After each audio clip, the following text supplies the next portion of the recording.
Hello students, welcome to board prep. कैसे हैं आप सब? I hope you are all doing very fine. And आज हम स्टार्ट करने वाले हैं extract based questions of the chapter the poem और Anne Gregory, all right, which is given in the chapter the sermon at Benares. ठीक है, तो अभी हम इससे पहले डिटेल में क्या कर चुके हैं, सारी चीज़ें देख चुके हैं। पोएम भी देख ली थी हमने, थोड़े एनसीईआरटी क्वेश्चंस भी देख लिए थे, समरी भी देखी थी अच्छे से, तो आई थिंक आपको सारा समझ में आ गया होगा। बाकी जो थोड़ा बहुत रह गया होगा वो आज कवर हो जाएगा। And extract based questions I have tried कि भाई सारे के सारे क्वेश्चन जितने हो पाए वो इसमें कवर हो जाए। ठीक है, so the first extract is Never shall a young man thrown into despair by those great honey-colored ramparts at your hair.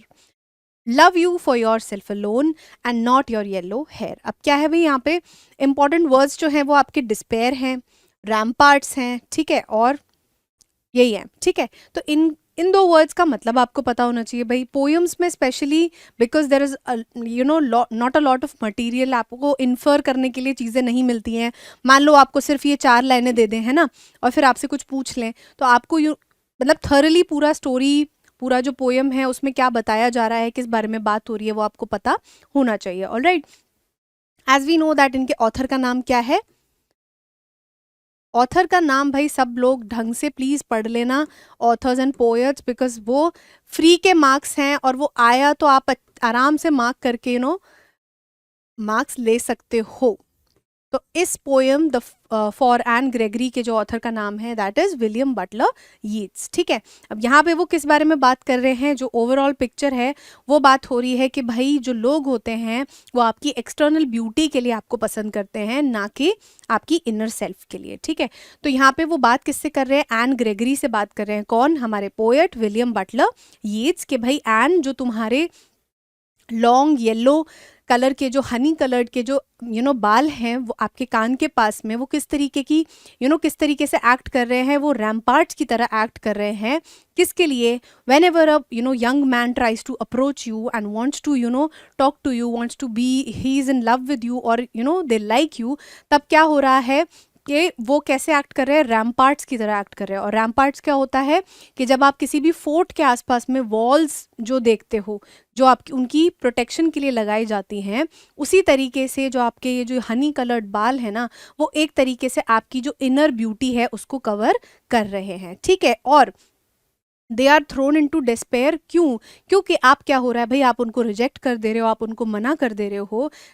You are rejecting their advances, that is why they have fallen into despair, they are sad. all right, love you for yourself alone and not your yellow hair. और क्या है, क्योंकि आपकी जो natural जो आपकी beauty है, जो आपकी आउटर ब्यूटी है, वो एक तरीके से एक रैम्पार्ट की तरह एक्ट कर रही है आपकी इनर ब्यूटी को।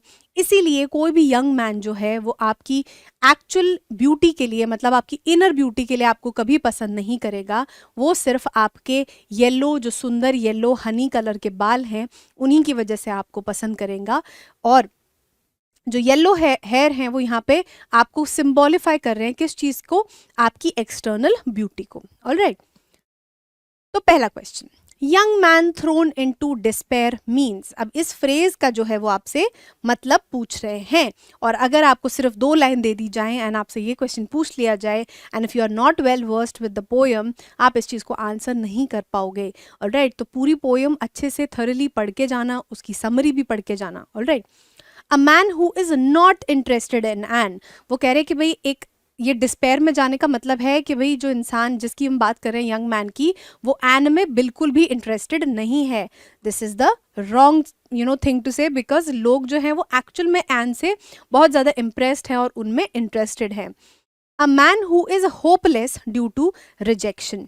यस, जो क्या है भाई, रिजेक्शन हो गया है, and does not like that person back, है ना, तो उन्होंने मना कर दिया है, that is why that person is sad.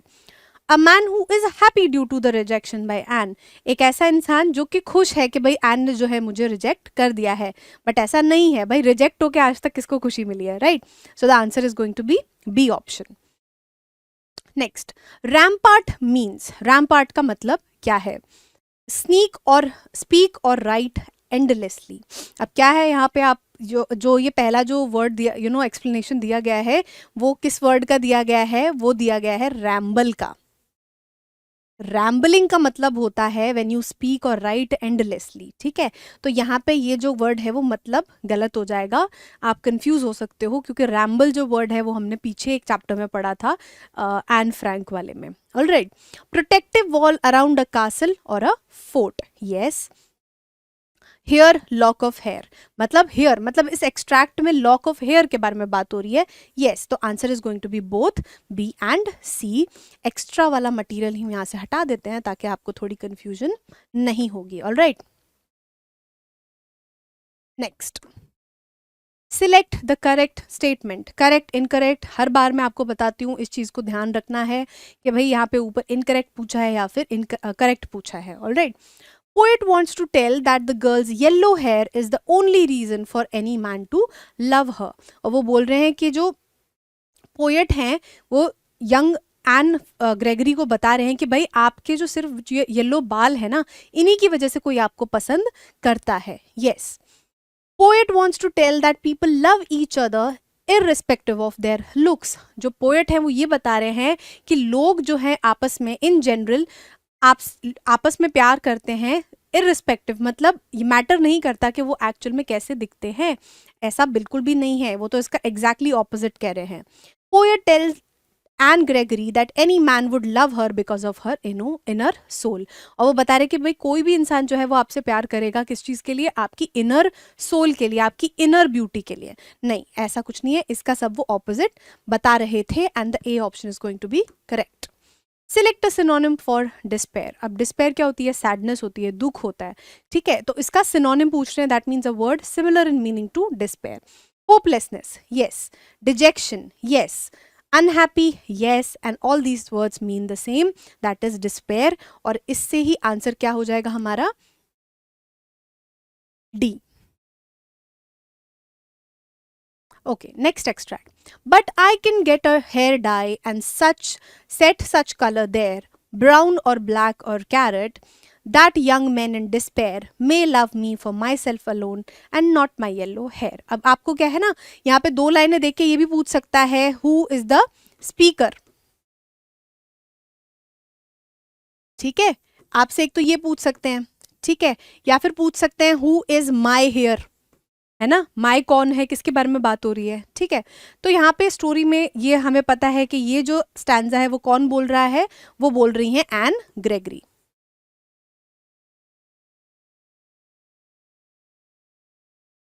Alright, तो वो बोल रही हैं कि भाई, लेकिन इस चीज़ के ऑपोजिट मैं आपको बताना चाहती हूँ, इस चीज़ के ऑपोजिट जो मेरा आर्ग्यूमेंट है वो ये है कि मैं अपने बालों को, जो मेरे, अगर यही केस है कि लोग मुझे सिर्फ मेरी एक्सटर्नल ब्यूटी, सिर्फ मेरे ओरिजिनल येलो रंग के बालों की वजह से, हनी कलर्ड बालों की वजह से मुझे पसंद करते हैं, तो मैं ये बताना चाहती हूँ कि ये जो बाल हैं ये बहुत टेम्प्रेरी चीज़ है, इनका ये जो कलर है ये बहुत टेम्प्रेरी चीज़ है, ये इसको चेंज किया जा सकता है।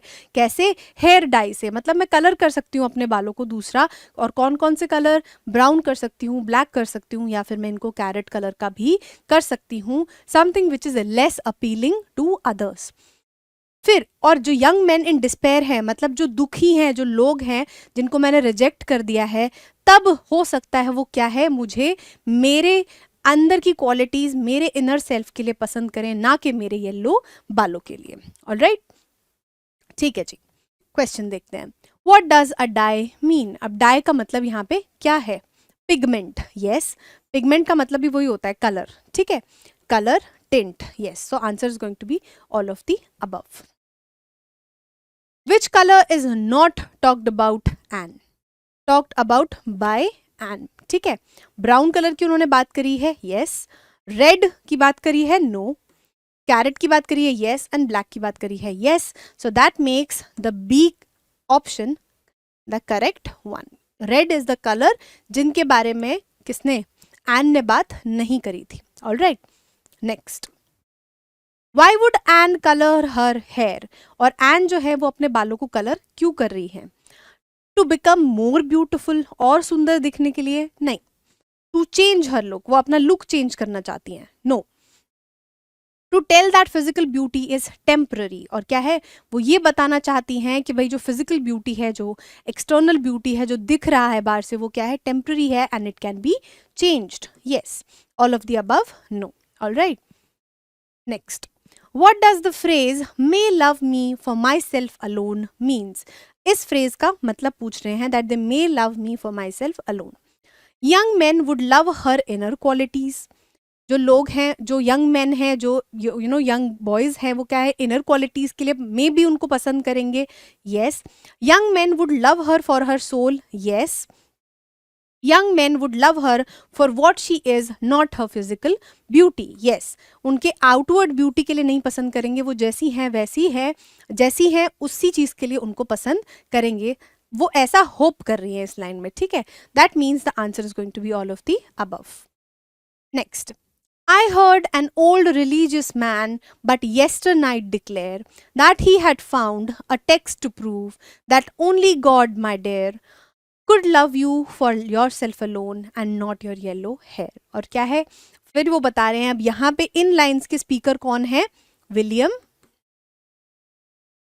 Buttler Yeats. ऑल राइट, अब यहाँ पे आपको हर लाइन का पता होना चाहिए कि कौन किस लाइन को बोल रहा है. ऑलराइट, तो वो बोल रहे हैं कि मैंने लेकिन पिछले रात को सुना है एक ओल्डर एक रिलीजियस मैन से, पॉसिबली अ प्रीस्ट, जो कि जिन्होंने बताया है कि उनके पास रिटन प्रूफ है, उनके पास टेक्स्ट है ये बताने के लिए कि कहीं एक्चुअल में लिखा गया है, ये बहुत पुरानी सेइंग है कि सिर्फ भगवान ही है जो आपको आपके एक्चुअल सेल्फ के लिए प्यार कर सकते हैं, पसंद कर सकते हैं, और कोई भी नहीं. ठीक है, और सिर्फ भगवान ही है जो आपको पसंद करेंगे आपके इनर ब्यूटी के लिए, सोल के लिए, ना कि आपकी येलो हेयर, दैट मीन्स आपकी एक्सटर्नल ब्यूटी के लिए. ऑलराइट, तो यहाँ पे आपके वर्ड्स आ जाते हैं, जैसे येस्टरनाइट का क्या मतलब है. ठीक है, और तो एज सच कोई वर्ड यहाँ पे डिफिकल्ट है नहीं, बाकी तो आपको पता ही है, फ्रेजेस पूछेंगे. Alright, next. Who is a religious man here. अब यहाँ पे जो रिलीजियस मैन है उनके बारे में बात हो रही है, तो वो कौन है. A person who believes in God, एक इंसान जो क्या है, गॉड में बिलीव रखते हैं, भगवान में बिलीव रखते हैं. Yes. A person involve in religious acts, एक ऐसे इंसान जो क्या है, रिलीजियस जो धार्मिक चीजों में इन्वॉल्व रहते हैं. Yes. A person who does not follow any religion, एक ऐसा इंसान जो किसी भी धर्म में नहीं मानता. No. So the answer is going to be both A and B, that is the D option. Alright. What is meant by yester night. अब येस्टर नाइट का मतलब क्या है. Yesterday night, yes. Previous night मतलब पिछली रात, yes. Last night मतलब पीछे जो रात गई है अभी उसके बारे में बात हो रही है. यस, तो answer is going to be all of the above. इसी तरीके से आपसे पूछ सकते हैं, इसी में आपको घुमा फिरा के डे बिफोर भी लगा सकते हैं, डे आफ्टर भी लगा सकते हैं, तो इन सब चीज़ों का आपने ध्यान रखना है. Alright, next. What does the religious man say? अब religious man जो हैं, जिनके बारे में पोएट ने यहाँ पे बात करी है, वो क्या कहते हैं. That he has a text to prove his saying, yes. That he has a proven writing, yes. That he had found a text to prove, yes. तो क्या है भाई, ये तीनों ही चीज़ें सही हैं, बस थोड़े घुमा फिरा के अलग अलग तरीके से पूछी गई हैं. और इसका मतलब क्या है कि जो ओल्ड मैन है, जो रिलीजियस मैन है, उनके पास एक जो वो बोल रहे हैं उसको प्रूव करने के लिए टेक्स्ट है, उन लिखा हुआ है जो चीज़ को वो प्रूव कर रहे हैं. Alright, next. What did the text से, और उस टेक्स्ट में क्या लिखा गया है. Only God could love you for what you are. Yes, actual में भगवान ही है जो आपको आपकी एक्चुअल सेल्फ के लिए पसंद करते हैं. God would love you only for your yellow hair. Confuse नहीं होना है, भगवान ऐसा नहीं करते हैं. Alright, so this is going to be wrong. God will love you no matter what your physical appearance is like. Yes. So the answer is going to be both A and C. Select a synonym for declare. अब declare जो word होता है उसके लिए आपको synonym पूछ रहे हैं. That means words in similar meaning. Announce, declare मतलब थोड़ा ज़्यादा ऑडियंस को आप तेज से बताते हो या किसी एक बंदे को भी बता सकते हो, तो announce. Yes. Express, yes. Mention, आप बता रहे हो किसी को कोई चीज मेंशन करी, yes. All these words mean same as declare, that means answer is going to be D. ये थे आपके सारे एक्सट्रैक्ट बेस्ड क्वेश्चंस. इसके बाद अभी हम स्टार्ट करेंगे आपके लॉन्ग आंसर टाइप क्वेश्चंस. ज़्यादा क्वेश्चंस नहीं हैं, थोड़े से ही हैं. इसमें वैल्यू बेस्ड क्वेश्चंस ही ज़्यादा हैं कि आपको क्या सीखने को मिलता है चैप्टर में और क्या वैल्यू ऐड है आपकी लाइफ में. Alright, so let's see the first question. We should give importance to the inner beauty and not physical appearance. Elaborate with reference to the poem for Anne Gregory. क्या पूछ रहे हैं कि भाई हमें क्या है, इनर ब्यूटी को ज़्यादा प्रेफरेंस देनी चाहिए, इंपॉर्टेंस देनी चाहिए. आप जो इंसान का जो कैरेक्टर होता है उसको ज़्यादा प्रेफरेंस देनी चाहिए, ना कि उनके फिजिकल अपीयरेंस को. ठीक है, और इसको आपको किसके रेफरेंस में एलैबोरेट करना है? फॉर एन ग्रेगरी के रेफरेंस में. It's vital to value a person's inner goodness more than how they look on the outside. अब vital का मतलब क्या होता है? important. ठीक है, लिख लेते हैं. ठीक है, वाइटल का मतलब होता है इंपॉर्टेंट, कि ये इंपॉर्टेंट है कि हम किसी पर्सन की वैल्यू करें, उसको कीमत उनकी उनकी फील करें. कैसे? कि उनकी इनर गुडनेस कैसी है, वो एक्चुअल में नेचर वाइज कैसे हैं, ना कि सिर्फ कि वो कैसे दिखते हैं. In the poem for N Gregory the poet talks to Ann about this idea. और इसी चीज़ के बारे में इस पोएम में विलियम बटलर यीट्स जो है वो किससे बात कर रहे हैं? एन ग्रेगरी से बात कर रहे हैं. The poet wants to show that a person's true beauty is on the inside. और जो पोएट है वो बताना चाह रहे हैं एन ग्रेगरी को कि भाई जो एक्चुअल ब्यूटी होती है वो आपके इनर सेल्फ में होती है, आपकी इनर सोल में होती है. while their appearance can change and it isn't very important. और क्या है कि जो आपका अपीयरेंस है वो चेंज हो सकता है, वो टेम्प्रेरी है और इस पे ज़्यादा ध्यान नहीं देना चाहिए. The poet tells Anne that young men are attracted to her because of her lovely yellow hair and might not see the real Anne inside. और क्या है, जो young men हैं, जो लड़के हैं, वो जो उनको अप्रोच कर रहे हैं वो सिर्फ उनके गोल्डन बालों से इम्प्रेस्ड हैं, उनकी एक्सटर्नल ब्यूटी से इम्प्रेस्ड हैं. वो ये नहीं देख रहे, वो ये जानना भी नहीं चाह रहे कि एन एक्चुअल में कैसी है, एन का नेचर क्या है. Anne responds to this by saying she could change her hair to be black, brown or carrot colored, showing that external beauty is just surface level and men shouldn't love her only for that. और इसी चीज़ के reply में वो क्या कह रही हैं कि भाई एक्चुअल में जो एक्सटर्नल ब्यूटी होती है, in this case my golden honey coloured hair, ये जो है वो चेंज हो सकते हैं, ये हमेशा परमानेंट नहीं रहने वाले. मैं इनको चेंज कर सकती हूँ जो आपको शायद ना पसंद आए. जो परमानेंट है वो क्या रहने वाला है? मेरी इनर सोल, मेरा एक्चुअल नेचर, ये परमानेंट रहने वाला है. एंड किसी को अगर मुझसे प्यार करना है, किसी को मेरे साथ रहना है, तो उसको उन चीज़ों को अप्रिशिएट करना पड़ेगा, ना कि सिर्फ एक्सटर्नल ब्यूटी को. In the end, the poet says that only God can truly love you for who you are on the inside, not because of how you look on the outside. और क्या है कि finally जो last stanza है उसमें poet बता रहे हैं कि सिर्फ भगवान ही है जो आपको आपकी एक्चुअल सेल्फ के लिए पसंद करते हैं. एक्चुअल में आप जिस तरीके के हो, जो आपका नेचर है उसके लिए पसंद करते हैं. वो डिफ्रेंशिएट नहीं करते कि आप सुंदर हो दिखने में तो वो आपको पसंद करेंगे, और वो उनको लेस अपीलिंग लग रहे हो तो आप मतलब आपको नहीं पसंद करेंगे. तो ऐसा जो डिफ्रेंशिएशन है वो गॉड नहीं करते. God is the only one who loves you unconditionally. So the poem teaches us that we should love someone for their inner qualities, like their thoughts and abilities, rather than just their temporary and changeable outer beauty. और वो कह रहे हैं कि भाई यहाँ से हमको ये सीखने को मिलता है कि हमें हर किसी की इनर क्वालिटी के बारे में जानना चाहिए और उनसे सिर्फ इस वजह से प्यार नहीं करना चाहिए कि वो आँखों को देखने में सुंदर हैं या फिर वो आउटर ब्यूटी उनकी बहुत ज़्यादा है.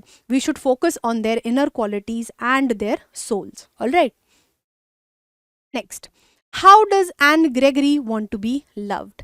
अब सी, ये जो क्वेश्चन है ना वो छोटा भी हो सकता है. आपको अगर कम नंबर में आ रहा है तो आप थोड़ा लिखो, लेकिन अगर ये ज़्यादा नंबर में आ गया ना तो आपको किस तरीके से लिखना है वो यहाँ पे सैम्पल है. ठीक है, इसमें आगे पीछे चीज़ें भी ऐड हो सकती हैं, but this is a very short question. But अगर ये ज़्यादा नंबर में आ जाता है तो फिर कैसे लिखना है वो देख लेते हैं. ठीक है, in this materialistic world, materialistic का मतलब क्या है? जहाँ पे हम मटीरियल वाली चीज़ों को, मतलब जो खरीदने की चीज़ें हैं या फिर जो आप पैसा दे के अक्वायर कर सकते हो, उन चीज़ों की बहुत ज़्यादा अहमियत है इस वर्ल्ड में, तभी हम इसको क्या कहते हैं? Materialistic world. Things and people are often liked and loved not because of their nature or abilities but because of their external appearances. और क्या है कि हम ऐसी दुनिया में रहते हैं जहाँ पे हम लोगों की एक्चुअल नेचर को इतना ज़्यादा नहीं प्रेफर करते. हम बस देखते हैं कि भाई एक एक स्टेटस होना चाहिए, एक सिंबल बन जाना चाहिए, स्टेटस सिंबल, कि हाँ हमारे पास इतनी महंगी चीज़ है, हमारे पास इतनी सुंदर चीज़ है, और हम ये फोकस नहीं करते कि एक्चुअल में वो इंसान कैसा है या वो एक्चुअल जो चीज़ हमने खरीदी है वो हमारे लिए कितनी बेनिफिशियल है. But because of their external appearances. Anne Gregory's honey-colored yellowish hair look like the ramparts of the fort when they fall on her ears. और क्या है, एन ग्रेगरी के जो बाल हैं, जो हनी कलर्ड येलो बाल हैं, वो कैसे लगते हैं, ramparts on her, ramparts of a fort लगते हैं when they fall on her ear. कैसे, रैम्पार्ट्स का मतलब क्या होता है कि जो आपके बड़े बड़े किले होते हैं उनको जो प्रोटेक्ट करने के लिए वॉल्स बनाई जाती हैं वो उसी तरीके से लगते हैं. There are many who love Ann Gregory only for her yellow hair. और ऐसे बहुत सारे लड़के हैं, ऐसे बहुत सारे लोग हैं जो एन को सिर्फ उनके येलो बाल के लिए प्यार करते हैं. However, Anne does not like to be loved this way. She says that external appearances don't matter and the hair color can be changed to brown, black और carrot. और क्या है कि भाई इसी रिस्पॉन्स में ये जो एक्सटर्नल ब्यूटी के लिए लोग उनको पसंद कर रहे हैं उसके रिस्पॉन्स में एन ग्रेगरी क्या कह रही हैं, that she does not want to be loved that way. वो चाहती हैं कि कोई अगर उनसे प्यार करे तो वो उनकी एक्चुअल सेल्फ के लिए करे, ना कि उनकी एक्सटर्नल अपीयरेंस, जो कि वो किस चीज़ से बता रही हैं कि भाई एक्सटर्नल अपीयरेंस तो आपकी चेंज करी जा सकती है. इन दिस केस अगर आप को मेरे ये जो हनी कलर्ड बाल इतने ज़्यादा पसंद है, इनको मैं अलग अलग कलर्स में चेंज कर सकती हूँ जो कि आपको शायद ना पसंद आए. If a person likes her only for her beautiful hair, she won't accept him and she doesn't want a person जो कि आपको जो कि उनके सिर्फ एक्सटर्नल अपीयरेंस के लिए उनको पसंद करे. She wants to be loved for herself alone. और क्या है, वो सिर्फ चाहती हैं कि भाई कोई जो मुझे प्यार करे वो सिर्फ मेरे लिए प्यार करे. herself alone का मतलब क्या है, उनकी इनर ब्यूटी के लिए प्यार करे, उनके सोल के लिए प्यार करे. But this world does not go by her wish. लेकिन अफसोस की बात यह है कि this world does not go bye her wish, मतलब एक्चुअल में ऐसा नहीं होता है. People do prefer physical attributes over internal beauty. Human beings will always prefer external beauty over internal. ठीक है, तो ये जो ह्यूमन बींग्स का नेचर है वो यही है कि भाई हम हमेशा क्या प्रेफर करेंगे कि जो चीज़ आँखों को सुहा रही है हम उस चीज़ को प्रेफर करेंगे रादर देन सीइंग कि भाई उसके बियॉन्ड क्या है, वो इंसान कैसा है. Alright. Is it okay to decide if someone is good or bad just by looking at how they appear on the outside? अब ये लास्ट आपका एकदम एक सेंट्रल आइडिया, सेंट्रल थीम है आपके पोयम का कि भाई क्या ऐसा सही है कि हम किसी को सिर्फ उनके फिजिकल अपीयरेंस पे जज कर लें. Judging someone based on their looks is not accurate because appearances can be altered with clothing, makeup and such things. क्या है कि भाई किसी को देखना, जैसे आपने काफ़ी सारे ट्रांसफॉर्मेशन वीडियोस देखे होंगे, है ना. कोई होते हैं जो पहले थोड़े से लेस अपीलिंग दिख रहे हैं, देन मेकअप हो गया, बढ़िया डैशिंग कपड़े दिखा दिए या फिर पहना दिए उनको, या फिर बहुत बढ़िया सा हेयर कट कर दिया, बियर्ड वगैरह बना दी एंड ऑल दैट थिंग ना. फिर आपने क्या नाम है, जैसे मेकअप भी कर दिया, लड़कों का भी मेकअप कर देते हैं, तो बहुत ट्रांसफॉर्मेशन आ जाती है, राइट. कपड़ों से बहुत ज़्यादा चेंजेस आते हैं. तो वो बता रहे हैं कि किसी को आप उनके फिजिकल अपीयरेंस पे अगर जज करोगे तो वो आपका जजमेंट जो है वो गलत भी हो सकता है. क्यों? क्योंकि जो फिजिकल अपीयरेंस है वो चेंज किया जा सकता है किन किन चीज़ों की मदद से, कि क्लोथिंग से, मेकअप से और बाकी सारी चीज़ों से. Alright. It's not fair to form an opinion about a person based on something that can be changed and is not their true self. और क्या है कि भाई ठीक है, एक एडमिरेशन एक अलग बात होती है, एक देख के एडमायर करना कि हाँ भाई बढ़िया लग रहे हैं, लेकिन when it comes to forming a close circle, आप अपना फ्रेंड सर्कल बना रहे हो तो आप सिर्फ उस बेसिस पे मत बनाओ कि भाई ये फिजिकली अट्रैक्टिव है देखने में, because these things can change. People should be assessed by their actions which reveal their genuine personality. और किसी के भी उनके एक्शन से कि वही वो कितना पुट इन मार रहे हैं आपसे बात करने में, आपके साथ रहने में, क्या वो आपकी चीज़ों को समझ रहे हैं, इसी सब चीज़ों से पता लगता है कि उनकी एक्चुअल पर्सनालिटी कैसी है. This idea is explained in the poem where Anne mentions that her beautiful hair color which attracts men can be changed. और यही जो आइडिया है ना वो रिफ्लेक्ट किया जा रहा है पोएम में. यही जो पूरा हम अभी यहाँ पे बात करके आए हैं वो एक्सप्लेन कर रही हैं एन किस तरीके से कि उनके जो हनी कलर्ड येलो कलर के बाल हैं that can B change, that can be altered, जो कि लोगों को इतना ज़्यादा पसंद आते हैं क्योंकि उनके हिसाब से सिर्फ उनकी एक्सटर्नल ब्यूटी या उनके हनी कलर जो बाल हैं वो ही एक रीज़न नहीं होना चाहिए कि कोई उनको पसंद करे. Therefore, it is not right to make judgments about people solely based on their external looks. और क्या है कि फाइनल अगर हम बात करें तो इट इज़ नॉट करेक्ट या कि हम अपना एक ओपिनियन फॉर्म कर लें किसी के सिर्फ दिखने भर से. We should always try and get to know the other person. All right. So भाई यहाँ पे आपकी जाके पूरी पोएम ख़त्म हो गई. वैल्यू बेस्ड क्वेश्चंस भी हमने देख लिए किस किस तरीके से आपकी चीज़ें पूछी जा सकती हैं.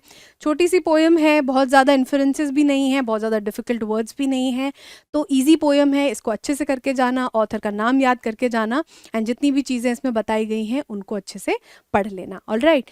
अब मिलेंगे हम नेक्स्ट लेक्चर में. Till then keep revising. Thank you.